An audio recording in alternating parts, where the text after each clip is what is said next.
para nuestro país, cuyo origen estuvo justamente en el abandono de las prácticas de apoyo al campo. Desde esa perspectiva, lo que se fue generando fue la concepción de la ineficiencia productiva del campo y se culpó al régimen de propiedad social como responsable de la baja producción y productividad. Y empezó un debate al interior del gobierno, ya incorporando la orientación de la política neoliberal. ¿Cuáles son los elementos fundamentales de la concepción neoliberal que no solo atañe a la condición económica, sino a la percepción y legislación jurídica? Uno, de que el mercado es suficiente y eficiente para ordenar la producción y generar el bienestar de la población. Dos, de que la condición del individuo en la perspectiva de lograr su ascenso social en la competencia contra sus pares es la mejor dinámica para generar la producción y el bienestar de la población.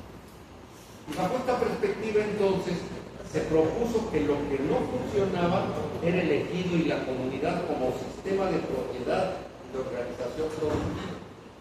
Claro, al haberse abandonado las políticas de fomento, de apoyo y de subsidio, pues la producción disminuyó.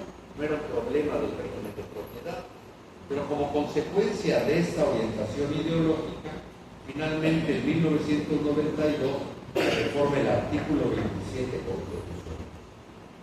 Concluye el reparto agrario, se abre una puerta de deslizamiento suave para la privatización de la tierra de ejidos y comunidad, no exenta de un gran debate interno. Había una propuesta que planteaba la desaparición jurídica del ejido y la comunidad, y otra antagónica que planteaba la necesidad de regresar a su modelo de origen. En el empate técnico entre las dos posiciones se quedó en la orientación de garantizar que se mantuviera la propiedad social, pero abrir una falsa puerta para su privatización a través de procedimientos jurídicos. Y el primer punto de partida era partir por la regularización de la tenencia de la tierra, de tal suerte que la ley agraria, expedida como consecuencia de la reforma de 1992, tuvo como objetivo dar la certeza jurídica como condición fundamental para poder garantizar la reactivación del campo. Y esta circunstancia se tradujo en políticas públicas, la más importante, el proceso de certificación de derechos ejidales para darse esa certeza jurídica, que su acrónimo terminó denominándose Procede, y que fue la gran empresa del Estado mexicano en materia no solo agraria, sino agrícola de 1992, prácticamente al año 2000. Pero por otro lado, también se propuso el transformar las condiciones generales al desplazar la prioridad que hasta entonces había tenido la propiedad social. En 1992 se expide la Ley de Aguas Nacionales, que convierte en mercancía al agua y que modifica el régimen de propiedad social establecido por las dotaciones de resoluciones presidenciales en favor de los núcleos agrarios en concesiones de agua que tienen que ser tramitadas ante el organismo gestor de la administración del agua, CONAGUA, y que no se advirtió de manera suficiente la inconstitucionalidad que tenía la Ley de Aguas Nacionales al convertirla en una propiedad privada, concesionada a partir del Estado. Y se priorizó, uno, por la industria, desconociendo los derechos tanto en el campo como de las ciudades, y empieza un desabasto de agua cuyas consecuencias dramáticas las vivimos el año pasado con lo que se denominó el estrés hídrico. No es que tengamos una insuficiencia del agua solamente derivada del cambio climático, que es la última parte de esta historia, sino que además tenemos una mala administración y distribución del agua, que termina sufriendo cotidianamente la población del país. Entonces tenemos que, concomitante con la expedición de una ley agraria privatizadora, se privatiza el agua. Tercero, se crea la ley minera, en la cual establece un régimen de concesiones para la explotación de los bienes del subsuelo. Aquí se hace una modificación en la interpretación prevaleciente del dominio eminente de la nación sobre los bienes del suelo y del subsuelo, para que el subsuelo pueda ser concesionado también al reconocer el Estado su incapacidad para la explotación minera. Y es muy importante mencionar que el 60% de las concesiones mineras otorgadas de 1992 a la fecha no están en explotación. Solamente son un producto especulativo en el mercado bursátil sin que tenga un efecto material en la producción de riqueza. Por esa razón se empezó una lucha a efecto de limitar los impactos de la ley minera, que no reconoció ninguna condición de los propietarios originales del suelo, porque si bien se concesionan los bienes del subsuelo para que puedan ser extraídos y puedan ser beneficiados, requieren del suelo. Y se estableció entonces la condición de la ocupación superficial y de las servidumbres de paso, que han venido modificando la naturaleza material de los pueblos, de los ejidos, las comunidades, e incluso la propiedad privada, donde están en desarrollo la extracción minera, que termina haciendo inservible la producción agropecuaria. Piensen ustedes nada más que para el beneficio de la plata, del oro y del cobre se requiere arsénico, a efecto de separar estos minerales de la tierra y de otros elementos materiales con los que está en relación. Pero la utilización del cianuro envenena los mantos freáticos, de tal suerte que este punto de lucha por mantener la salud de los mantos freáticos se convirtió en otro terreno de batalla jurídico, pero que no ha tenido un efecto generalizado en el país. Tenemos dos ejemplos muy importantes al respecto. Uno, los amparos promovidos por 4 pueblos originarios de Oaxaca en contra de las concesiones mineras, alegando dos cosas. Uno, que no se aplicó la convencionalidad internacional que obliga al Estado mexicano a llevar a cabo una consulta previa, libre, informada y culturalmente adecuada a los pueblos indígenas para establecer su conformidad con la posibilidad de la explotación minera o de cualquier otro proyecto económico o material que afecte su tierra. Y segundo, por la demanda por la reparación del daño. Sin embargo, quiero mencionar a ustedes una deficiencia extraordinaria en nuestra legislación ambiental y agraria. No reconoce de manera directa la reparación del daño, aun cuando el daño pueda ser considerado en un juicio ambiental o en un juicio agrario. La reparación del daño tiene que ir por cuerda separada a través o de un trámite en materia de ejecución en términos agrarios o de un juicio federal civil, para garantizar el pago de la reparación del daño. Entonces, imagínense que además de que se haya ganado después del amplio proceso jurisdiccional del juicio ordinario su recurso y el amparo, ir posteriormente a un juicio distinto para obtener la reparación del daño. Y el efecto más cercano e inmediato es el desastre del río Sonora, ocurrido hace 3 años, cuyos elementos establecidos para la reparación del daño todavía no han sido cubiertos y que han generado un padecimiento de carácter cancerígeno a un amplio espectro de la población afectada por los derrames del río Sonora. Pero estos son los elementos conocidos. Existen otros muchos que están soslayados por falta de una oportuna intervención de carácter de conocimiento y de difusión respecto a las acciones posibles por parte de los propietarios de la tierra que hayan sido afectados por efecto de la minería. Sin embargo, también logró establecerse en el sexenio pasado dos elementos muy importantes. A nivel administrativo primero y en la reforma a la ley minera del año pasado después, que son evitar el fracking, es decir, la utilización de agua para la apertura de los pozos mineros y la minería a cielo abierto, y que finalmente quedaron establecidos en la reforma o la expedición de una ley minera el año pasado. Pero también esta ley minera estableció dos condiciones muy importantes. Uno, la consulta indígena, que se venía reclamando por motivo de la aplicación de la convencionalidad. ¿Qué es la convencionalidad?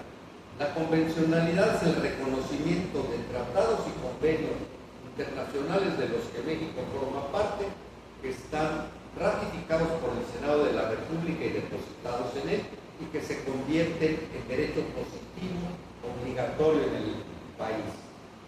Y dentro de estos tratados, de manera muy importante, tiene que mencionarse la Convención 169 de la Organización Internacional del Trabajo, referida a los pueblos originarios, a los pueblos indígenas, en que establece su derecho sobre el territorio, a ejercer los actos de dominio, transformación y apropiación de sus bienes. Segundo, la concepción del territorio comprendida como la superficie de la tierra, el agua superficial, la selva, el bosque, la biodiversidad, los lugares de contemplación y los lugares sagrados. Así que cualquier afectación que estos bienes pudieran tener por efecto de alguna actividad económica, la que sea, o de una transformación material, tiene que haber sido consultada y aprobada por las comunidades. La ley minera no tenía esta condición, como ya mencioné, se reformó y se incorporó. Y segundo, se estableció en un transitorio que todas las concesiones mineras otorgadas que a la fecha de la publicación de la ley no estuvieran en explotación, se cancelaban, porque tenían un mero efecto especulativo. En contra de este transitorio, 4 empresas mineras se fueron al amparo, que por atracción y por tener un tema de constitucionalidad resolvió recientemente, hace mes y medio, la Suprema Corte de Justicia en el Pleno, y por mayoría determinó que era inconstitucional el transitorio porque se aplicaba de forma retroactiva. Sin embargo, hay dos consideraciones que comentar. No había retroactividad porque la concesión no estaba en operación, era apenas una autorización que no se había utilizado. Pero segundo, que en una interpretación armónica de la ley se le olvidó a quienes votaron por otorgar el amparo que existía el derecho de los pueblos a la consulta libre, previa y culturalmente adecuada, lo que tendría que adecuarse para establecer que mientras no se cumpliera el principio de la consulta indígena, no podría llevarse a cabo el reconocimiento de las concesiones. Elemento que en juicios anteriores la propia Corte había reconocido de cancelar concesiones en un juicio de amparo promovido por 2 comunidades del estado de Puebla y Cuetzalan y 4 comunidades del estado de Michoacán, promovidas en el mismo sentido de que no habían sido consultadas, y la Corte resolvió finalmente negar la concesión hasta que no se llevara a cabo la consulta y derivado de ello se procediera a la conveniencia de que pudiera establecerse la concesión correspondiente.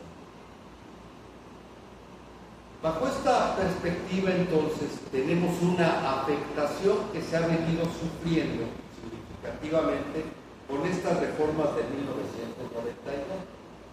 Pero hay otra que ha pasado en lo general desapercibida y que es la correspondiente a la Ley del Equilibrio Ecológico y Protección del Ambiente y sus ordenamientos auxiliares, la cual, aun cuando establece como el bien jurídico tutelado los bienes de la naturaleza, es una ley incompleta, pues carece de sanciones a su violación y la reparación del daño.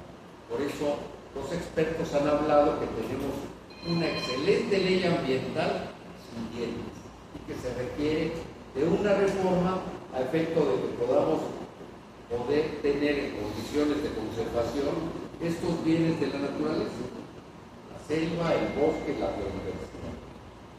Y hay un elemento adicional del cual apenas el día de ayer tuvimos una nueva noticia, que es el robo del diseño tradicional de nuestros pueblos originarios por grandes marcas internacionales, lo cual se debe a que no está todavía vigente la legislación que garantice el conocimiento tradicional como propiedad intelectual y la insuficiencia en la legislación de propiedad intelectual para reconocer la propiedad colectiva.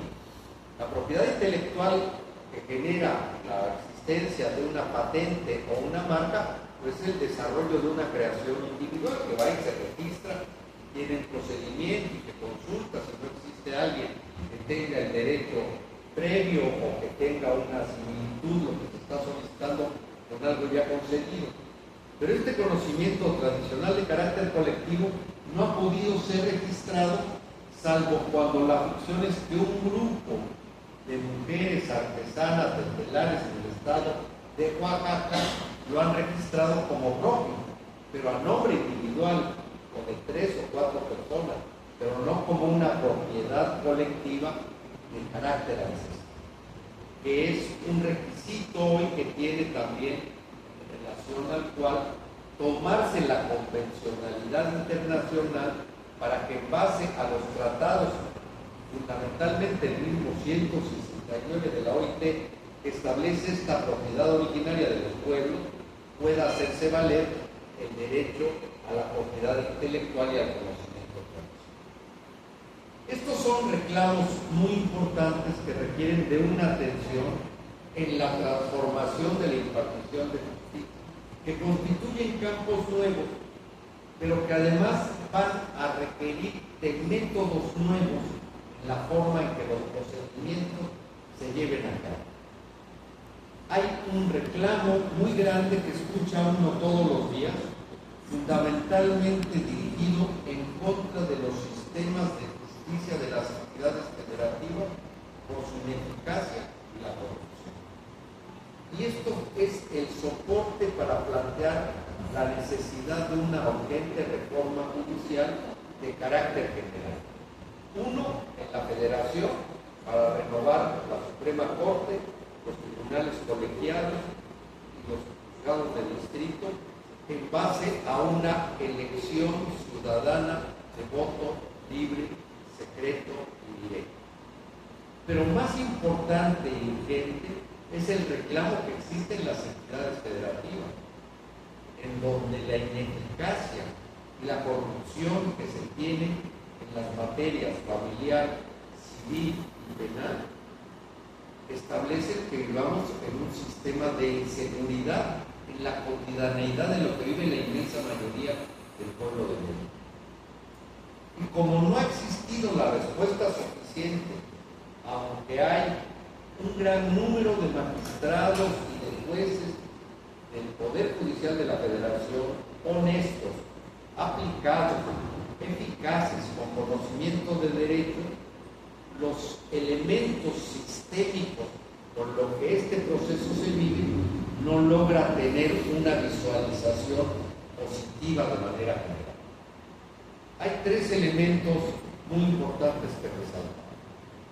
Primero, que el sistema de cautela en relación al cumplimiento de las atribuciones por las personas juzgadoras quedó en manos del Consejo de la Judicatura, que a su vez es presidido por el mismo presidente o presidenta de la Suprema Corte y que genera una escasa actividad de control y de supervisión. Segundo, que no hay una expeditez en el trámite de nombramiento de magistrados y de jueces, de tal suerte que se estima que aproximadamente un 20% de las personas juzgadoras actualmente en ejercicio no están designadas para el cargo, sino son secretarios de acuerdo que suplen por ausencia a los titulares, sin que hayan pasado por los exámenes de conocimientos y méritos suficientes. Y tercero, que también es del dominio público, se ha establecido que 260 familias controlan cerca de 2.000 cargos en el Poder Judicial de la Federación. Por eso se reclama un cambio como condición necesaria para que puedan atenderse de manera real, eficiente y sustantiva los problemas de la impartición de justicia que atañen, entre otros, a estos temas a los que me he referido. No he tocado los referidos a la justicia familiar, a la justicia civil, mucho menos a la justicia penal. Como ustedes saben, en términos de lo que es el trámite de los procedimientos judiciales en las entidades de la República, el 40% son de orden familiar, el 30% de orden civil y el 30% restante de las otras materias, de lo que llama la atención que solo el 75% en total son de orden penal.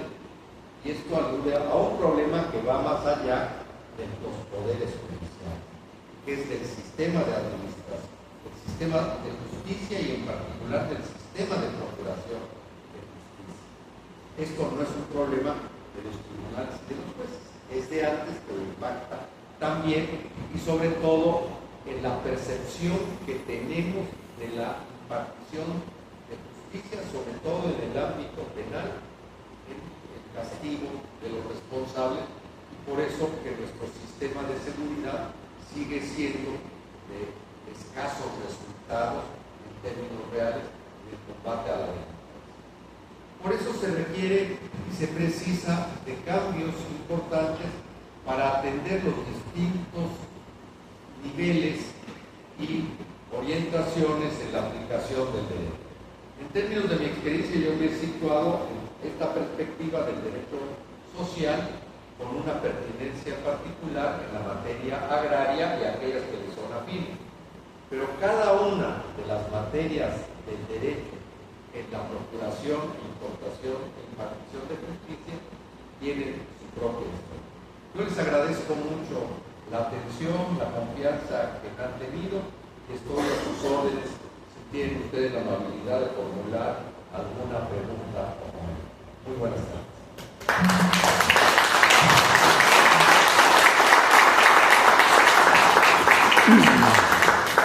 Bueno, me parece que hemos escuchado un repaso de filosofía política, de filosofía social del maestro Fernández Palacios.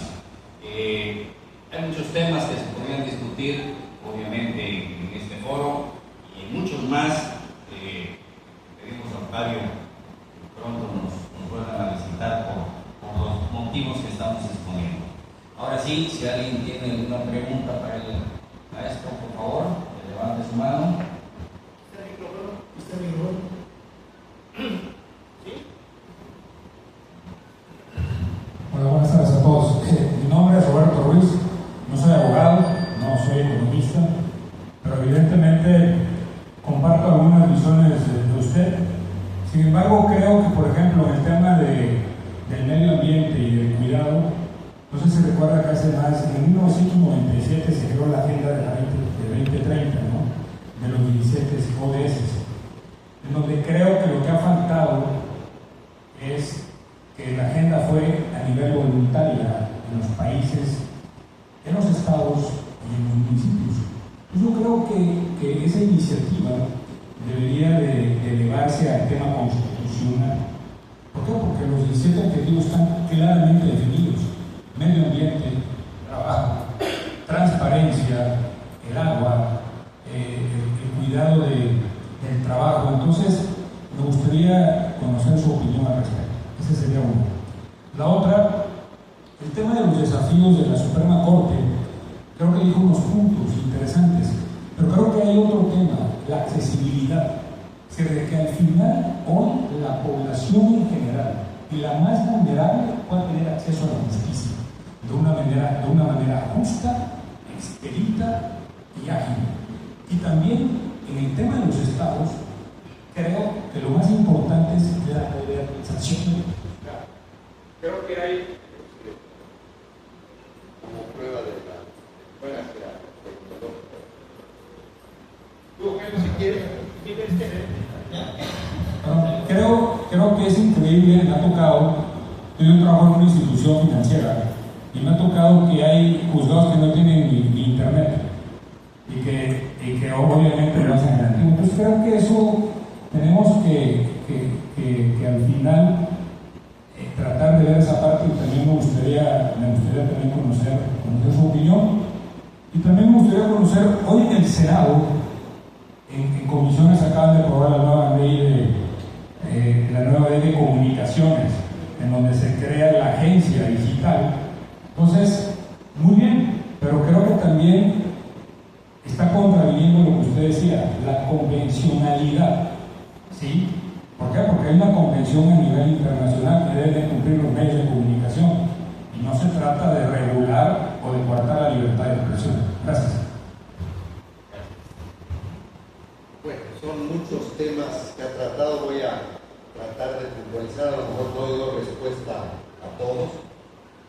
Primero, la Agenda 2030 indudablemente constituye un documento orientador de la acción de los estados en la conservación del medio ambiente habitable para el ser humano, y que al convertirse en un elemento voluntario, toda vez que el carácter que tiene no establece la obligatoriedad, sino la adaptación de acuerdo con las circunstancias de cada país, requiere de una modulación muy especial para integrar los puntos más controversiales en la agenda. Es cómo equilibramos y garantizamos la adecuada integración entre crecimiento económico por una parte, bienestar en beneficio de las personas por otra, y cuidado de la naturaleza.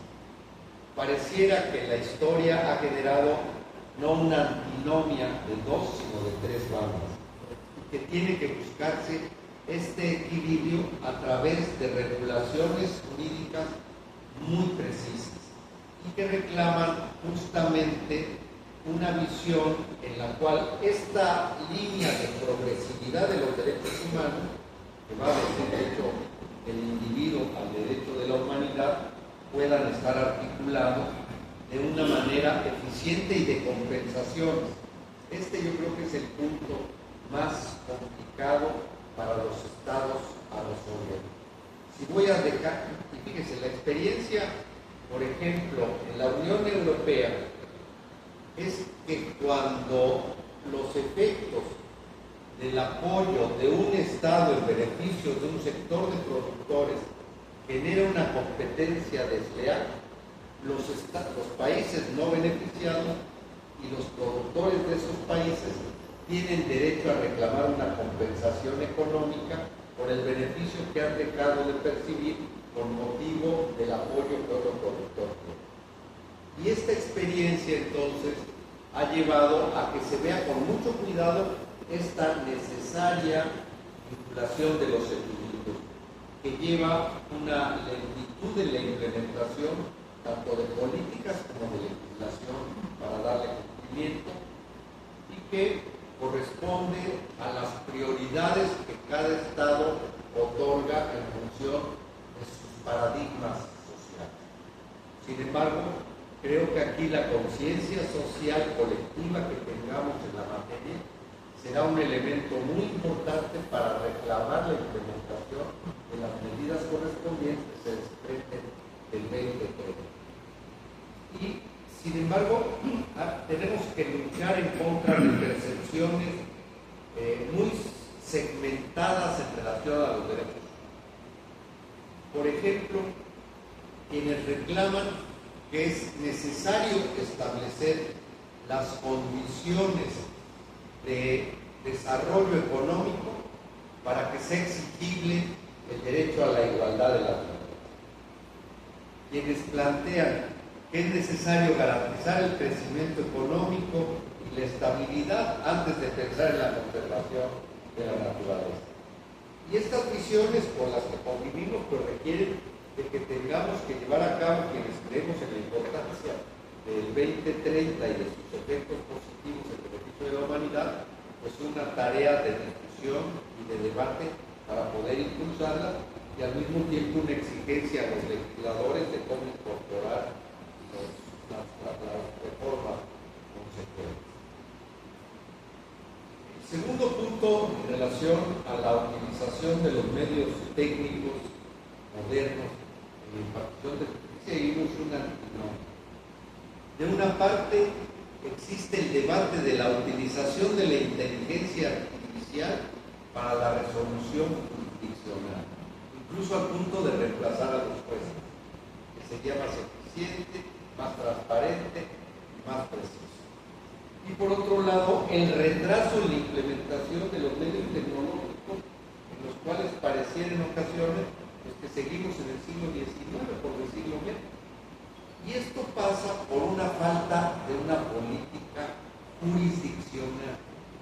Es el otro punto en el cual la responsabilidad de la Suprema Corte, a través de acuerdos para impulsar la modernización de los instrumentos de apoyo para la impartición de justicia en todos los niveles, y la recomendación que puede hacerse para que se lleve adelante en las entidades federativas en la materia local.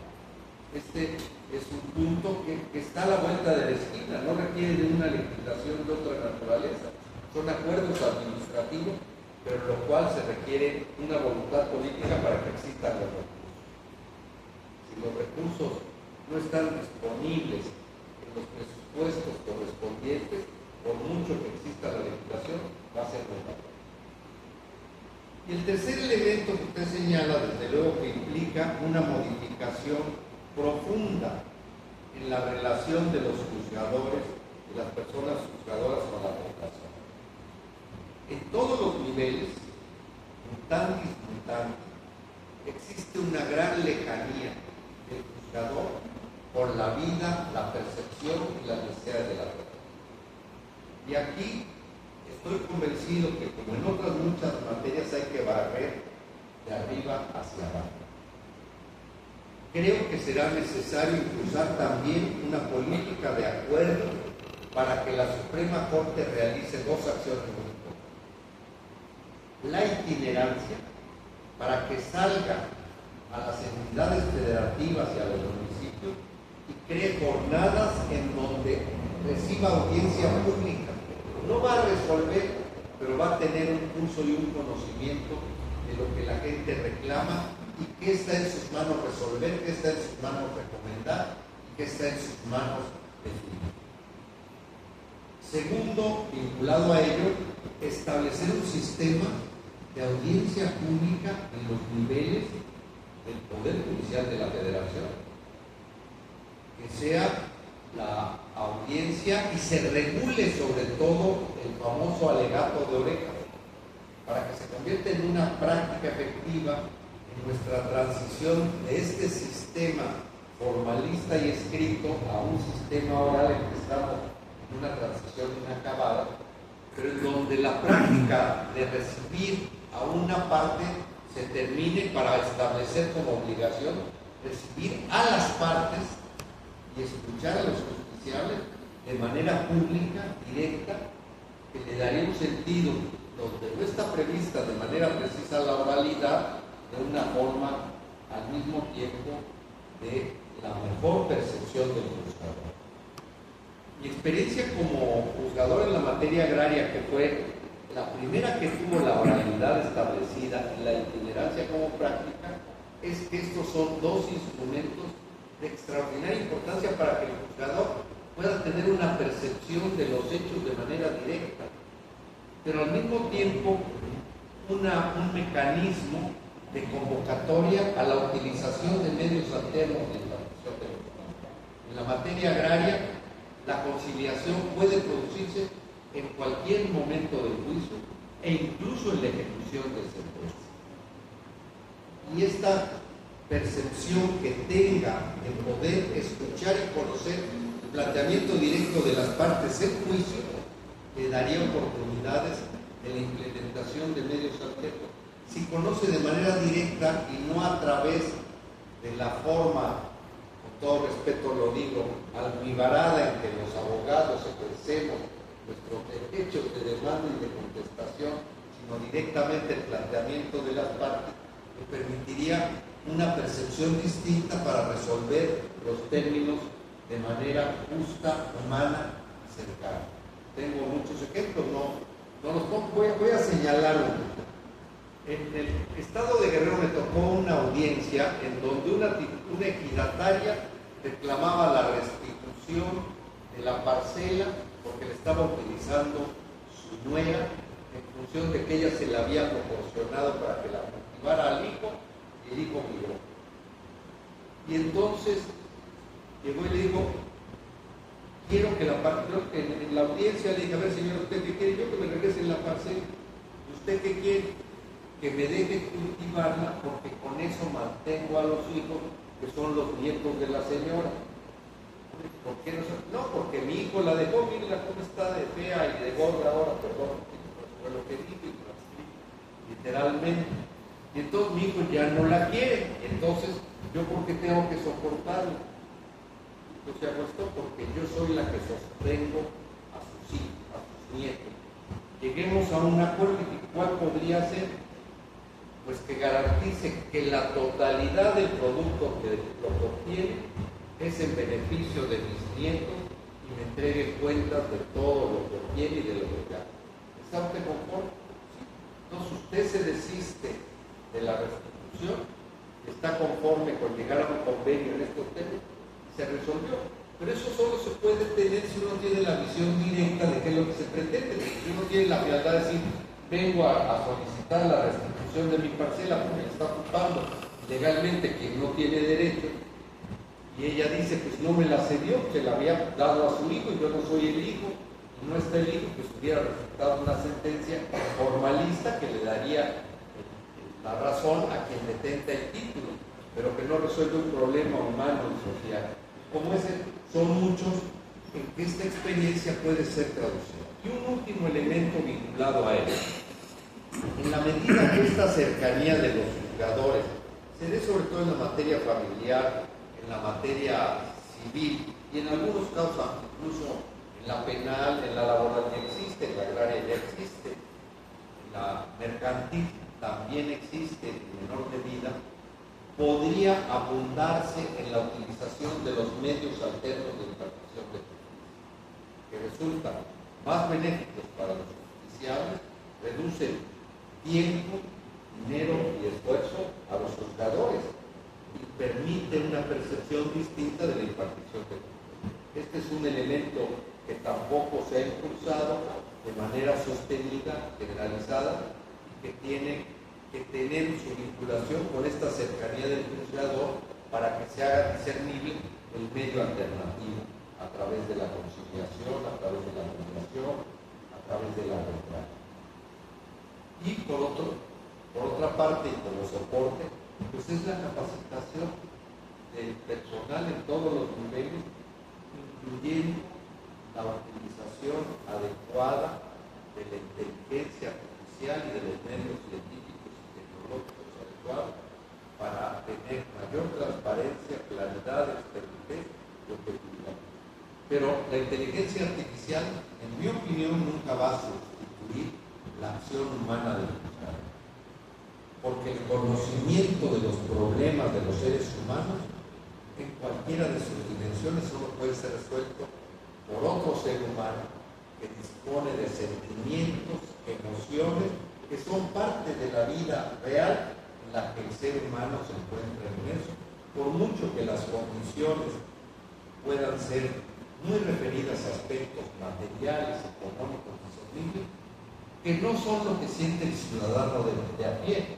Los temas en relación a los impuestos, al pago de dividendos, a convenios, pues son de las empresas en donde el elemento de la emoción no es tan importante, pero en la materia familiar, en la civil y en algunos de los penales corresponde que esta percepción humana se tenga y se incorpore junto con la objetividad y la aplicación estrictamente. Perdón porque me extendí mucho, pero creo que es útil.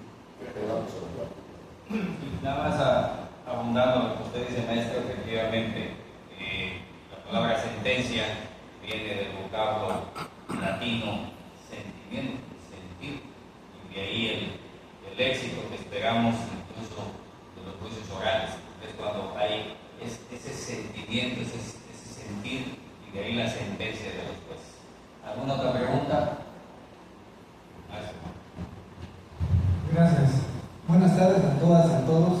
Quiero agradecer mucho la intervención que tuvo porque me da gusto ver a una persona que tiene una visión con sentido social y además con un alto contenido actual. Entonces, veo un perfil muy sólido para cualquier órgano de la máxima jerarquía que tenga el país. Me da mucha emoción.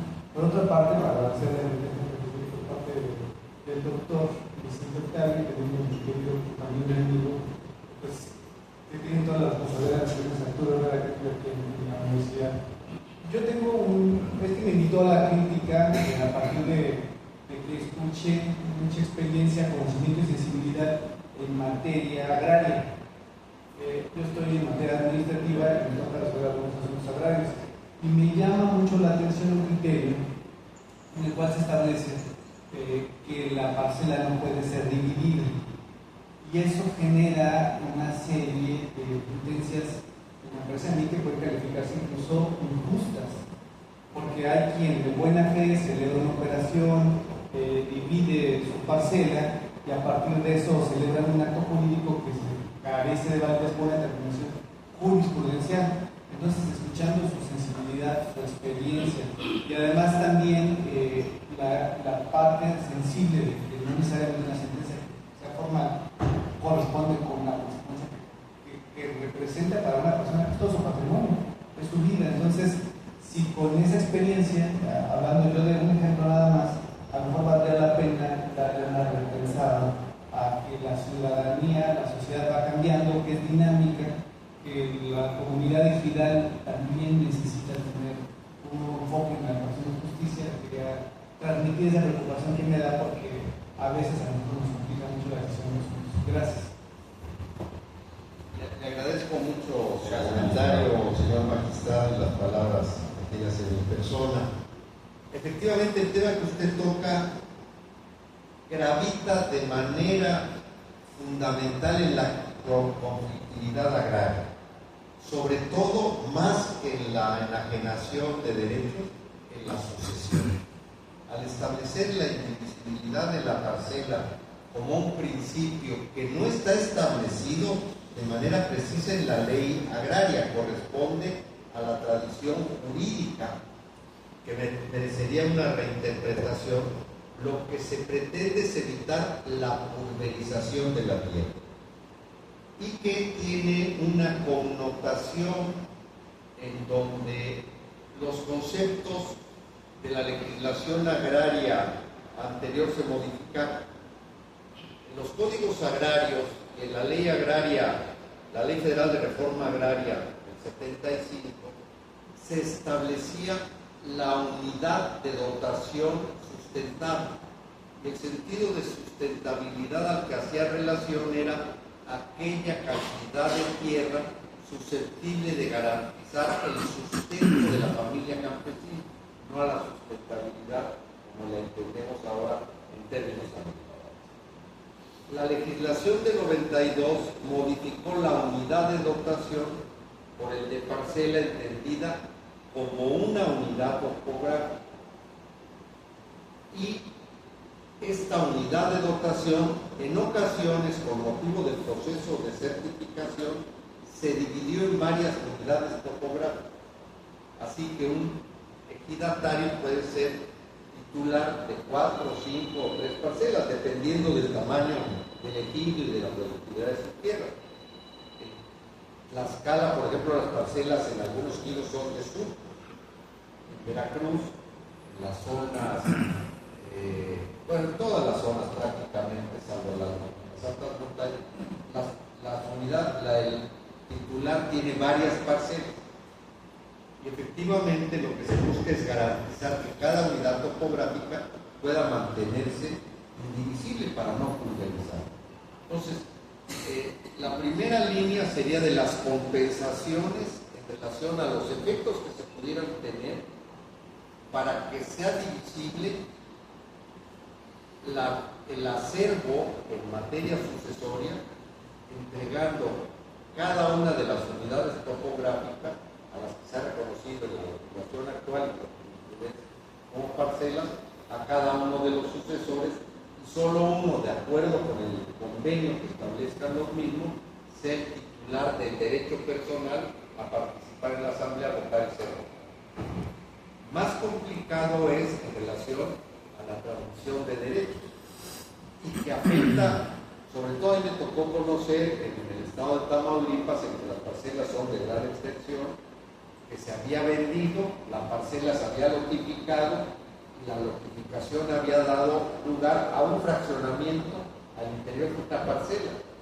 Y cuando se reclamó por los sucesores la nulidad de la transmisión y la restitución de la totalidad, pues nos encontramos con un gran problema, porque había que identificar a 170 posesionarios o poseedores irregulares para que el juicio que les iba a deparar perjuicio pudiera establecerse en la perspectiva de llegar a un acuerdo convencional entre las partes. Pero tiene usted mucha razón, es un tema de extraordinaria importancia. Ha sido una demanda permanente de las organizaciones campesinas modificar la indivisibilidad en relación a la materia sucesoria. No, de manera directa, no es grata la perspectiva de esta división, llevaría a la pulverización. Imagínense un titular de derecho que tiene 5 hijos y una parcela de 20 hectáreas se divide entre 5, y a la siguiente generación cada hijo tiene a su vez 5 hijos, y entonces se divide cada uno en una pequeña fracción, y a la tercera generación pues ya son surcos lo que cada uno va a tener, y la capacidad productiva y la unidad productiva se pierde. Entonces, esta es una reflexión en relación a la materia sucesoria, pero el otro tendría que buscarse una forma distinta de percepción en relación al sistema de compensaciones que puede tenerse más que por el principio de la indivisibilidad, por efecto de la restitución. Creo que sería una línea, y en donde afortunadamente este mecanismo de la conciliación puede ser muy útil para poder resolver los problemas sociales de ese momento. ¿Aguanta usted todavía más preguntas? Sí, por favor. Gracias, buenas tardes a todos.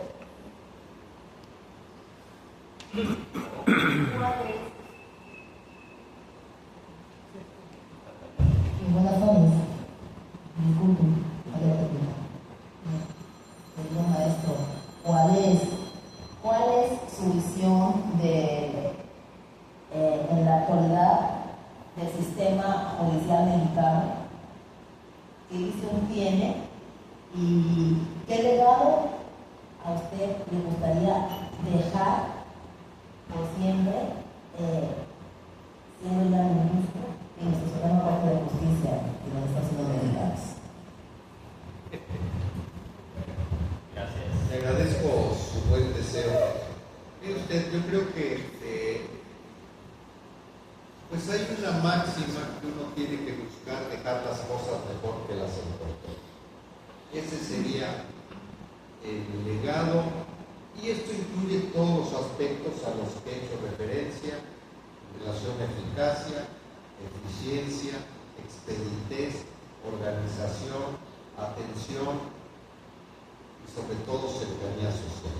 Si esto lo lográramos, sería muy pretencioso, pero por lo menos me conformaría con generar la capacidad de atención y de escucha de las personas que están. Y esto tendría un impacto recíproco, dialéctico, de ida y vuelta entre la población y las personas juzgadas. Los juzgadores en lo general no están acostumbrados a escuchar de manera directa a las partes. Y las partes se sienten inauditas. Y entonces, como no conocen la forma en que se resuelve por esta condición cuasi sacramental con que se practica, pues existe una insatisfacción por los resultados. Si lográramos la audición por parte de los juzgadores a las partes, daríamos un gran paso adelante. Y es una tarea que habría que impulsar, y sobre todo buscar que sea el juzgador quien tenga esta visión de primera mano, que tiene que organizarse, que tiene que ser, no es un acto demagógico proponer que tenemos que generar un día de esta audiencia social que va a ser prolongado, que va a ser tedioso posiblemente, pero generar los mecanismos, los medios, y la práctica misma lo irá depurando y saber cómo dirigir la propia audiencia de las partes, irla modulando, orientando y educando para que no sea un lamento permanente el que se escuche, sino podamos ir definiendo exactamente las pretensiones que se establecen para que puedan ser atendidas. Gracias. La última y nos vamos. Sí. Bueno, buenas tardes, maestro.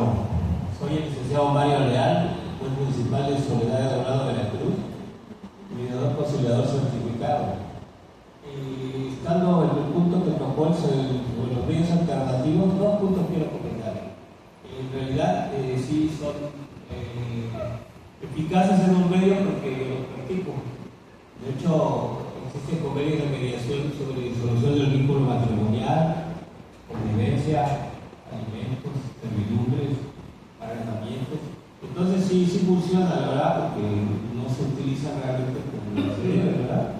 Entonces, incluso se creó la Ley Nacional de Medios Alternativos, ¿no? Que es la que está vigente y la que aplicamos. Entonces sí son funcionales, como oí un comentario en materia agraria, ¿verdad? Que hasta después de la ejecución de la sentencia se pueden aplicar, eso es bastante importante, ¿no? Y aquí nosotros nos dejamos a base de materia familiar y estamos facultados para hacer acuerdos reparatorios en materia penal solamente porque lo derive el juez de control o el fiscal, que eso es muy raro.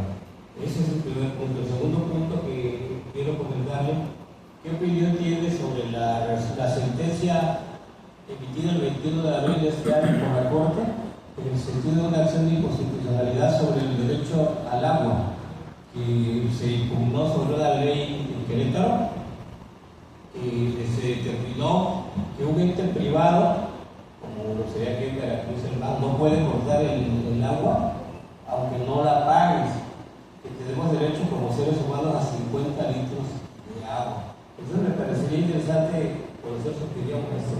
Gracias. Le agradezco mucho el comentario en relación a la eficacia de los medios alternativos. En un alto número de asuntos jurisdiccionales, sobre todo del fuero común, en la materia agraria, subyacen temas familiares, más que los económicos. Y en esta parte, la mejor forma de poder resolverlos va a ser a través de la convención o el sometimiento al arbitraje. Pero, por otra parte, creo que esta sentencia de la Corte apunta al reconocimiento del derecho humano al agua, como está reconocido y establecido en el artículo 4 constitucional. Y esta es la orientación. Fíjense que se ha olvidado que hay una sentencia de la Corte que obliga al Congreso de la Unión a emitir una nueva ley nacional de agua y que está detenido. Que efectivamente el proyecto que existe es altamente limitante del uso industrial del agua. Esa es una de las razones por la que no solamente los intereses que se afectarían, sino la perspectiva de un sector del gobierno que podría tener efectos muy importantes negativos en relación a la producción industrial y que requeriría de un mayor debate y profundización.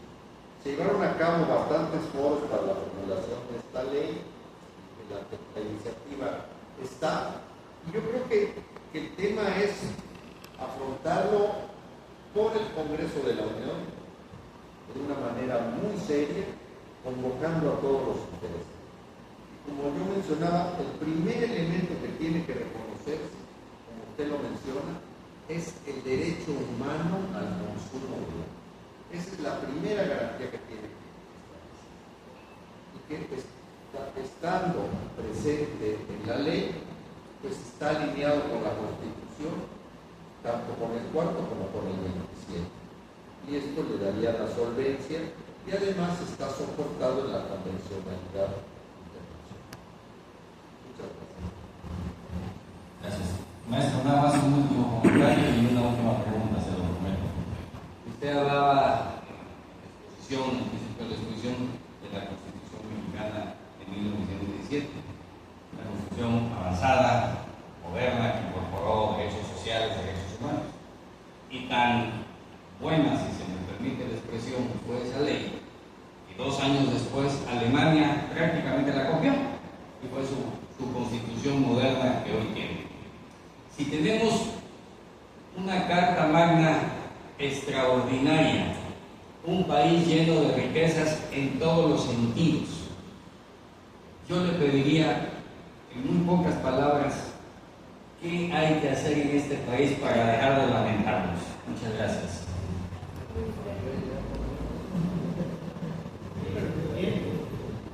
Pues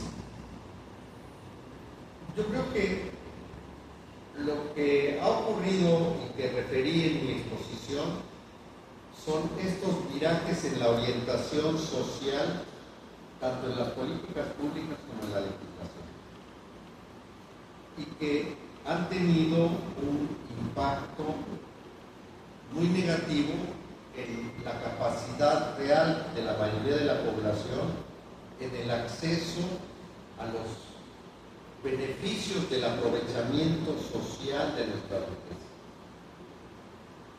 Sobre todo en el ámbito de los núcleos agrarios. Es también una paradoja, una antinomia extraordinaria, en que teniendo esta extraordinaria riqueza del 51% del territorio nacional, los índices más altos de pobreza y de pobreza extrema se ubican en el campo. Les daría unos datos muy breves, solamente para ilustrar esta circunstancia.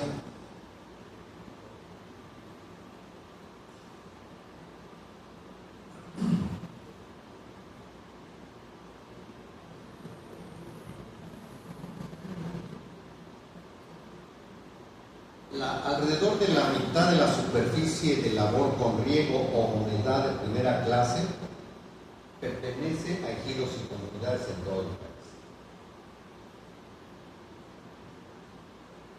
Si tuvieran los mismos recursos materiales y tecnológicos de la propiedad privada, el sector agrario contribuiría con el 50% de la producción de la agricultura. Y aquí es la falta de políticas públicas orientadas en ese sentido. 3 de cada 5 núcleos agrarios cuentan con pastizales y podrían ser la base para la producción pecuaria, también que contribuiría a la autosuficiencia alimentaria. 4 de cada 5 núcleos cuentan con al menos otro recurso material que puede ser explotado ventajosamente. Minerales no metálicos, el 80% de los bosques y selvas del país se ubican en ejidos y comunidades.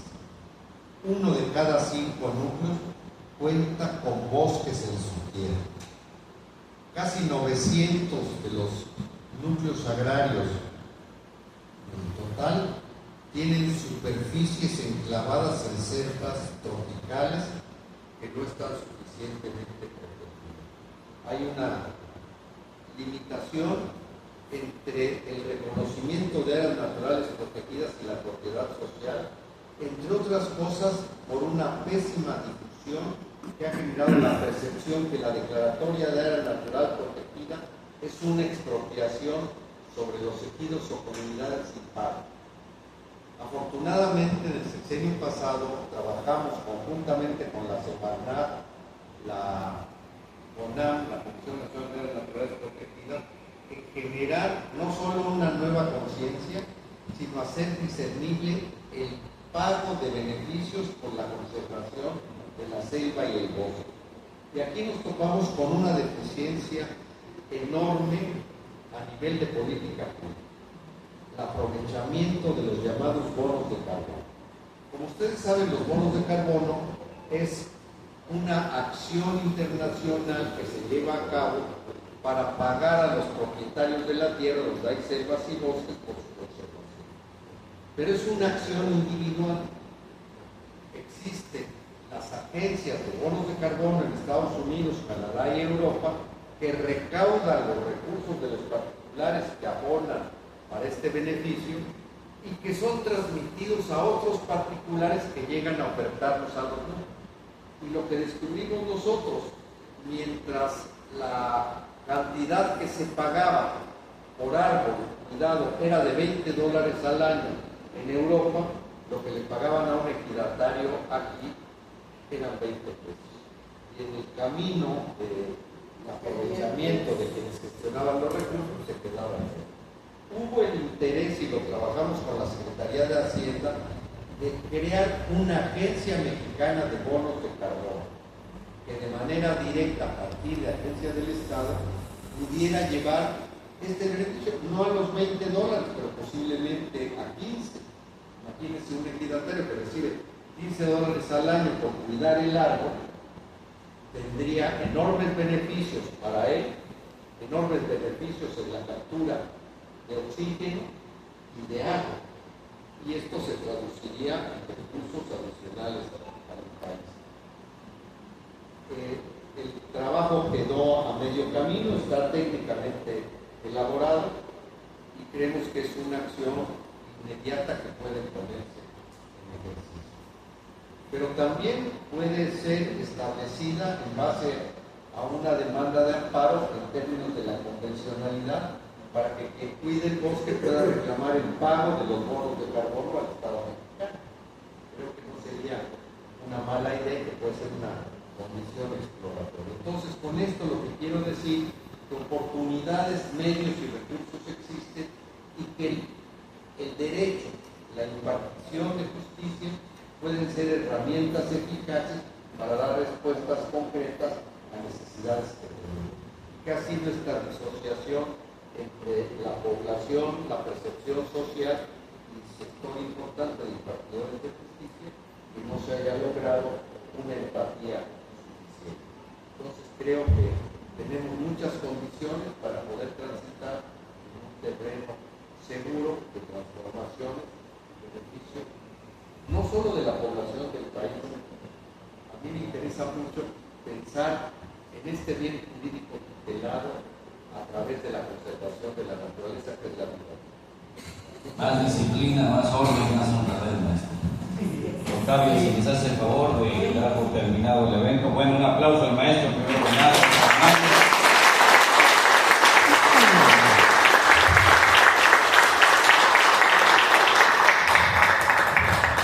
Sí, antes que nada, quiero agradecer la atención, la gentileza, la amabilidad de nuestro amigo el licenciado Luis Rafael Hernández Palacios Mirón por venirnos a visitar a la Escuela de Derecho de Veracruz, y de igual manera quiero agradecer a nuestro amigo el maestro Arturo Herrera Cantillo, que siempre nos ha apoyado en todos sus eventos académicos. Tenemos que hacerlo de esta manera porque lamentablemente en el camino de esta campaña, por la misma institución INE ha venido poniendo algunas situaciones que vienen regulando, pero esta regulación ha sido un poco excesiva. Sin embargo, bueno, estamos en estos días en donde tenemos que hacer de una manera muy atenta y pedirles a todos los presentes, amigas y amigos que hoy nos hicieron el grandísimo favor de estar con nosotros, el próximo domingo, el 1 de junio, vayamos, invitemos a la familia, a los vecinos, a nuestros amigos, a acudir a las zonas en busca del sufragio. Nos van a dar en materia federal 6 boletas.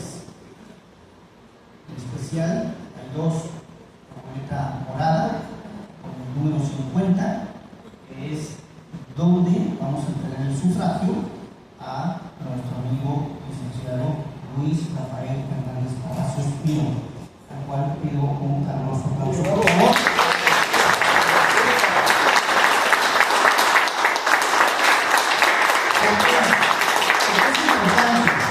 Porque es la primera ocasión en la era moderna, claro está, ya escuchamos hace ratito la historia que nos comenta nuestro amigo Luis Rafael, que no es la primera ocasión, pero en nuestra era que estamos viviendo, pues sí, efectivamente nunca nos habíamos imaginado hace 30 años para acá lo que hoy estamos viviendo, ¿verdad? Porque eso es importante, porque los ojos del mundo están sentados en nuestro país, ¿sí? Entonces, hay que acudir a las urnas, hay que votar. De igual manera, agradezco la atención a nuestro amigo licenciado Octavio Ramos, que también es candidato, y también hay que aportar el número 24,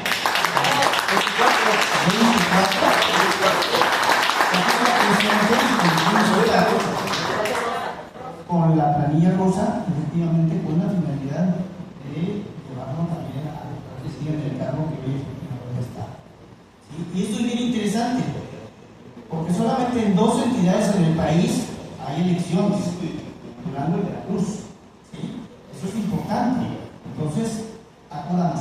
Si no vayamos con la familia, aparte de ir a votar por nuestros alcaldes de la entidad, después, o primero vayamos a las urnas, en este caso el Poder Judicial, posteriormente pasemos a las urnas municipales a entregar los resultados. Una vez hecho lo anterior, quiero agradecerles a todos ustedes, amigas, amigos, su valioso tiempo, el hecho de estar aquí con nosotros, y créanme que me voy muy contento, muy satisfecho a nombre del Colegio del Foro de Licenciados Especialistas, Maestros y Doctores en Derecho. Muchas gracias. No es la última, en los próximos días tendremos a realizar otras actividades, en el mando de nuestro amigo el maestro Arturo Carrera Cantillo, cuando nos permita. Y por último, quiero pedirles de la manera más atenta y más humilde, pongamos un caluroso aplauso a nuestro amigo el licenciado Luis Rafael Fernández Palacios. Muchas gracias.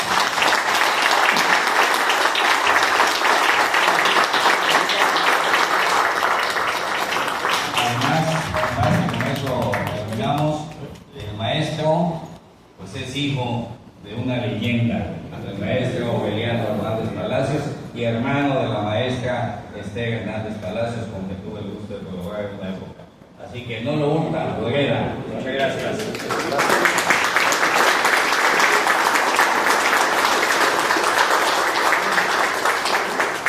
Si me permiten, y abusando de la confianza de nuestro amigo el señor Luis Rafael, gusten, si quieren venir, pues nos vamos hacia una sola línea para tomarnos una foto del recuerdo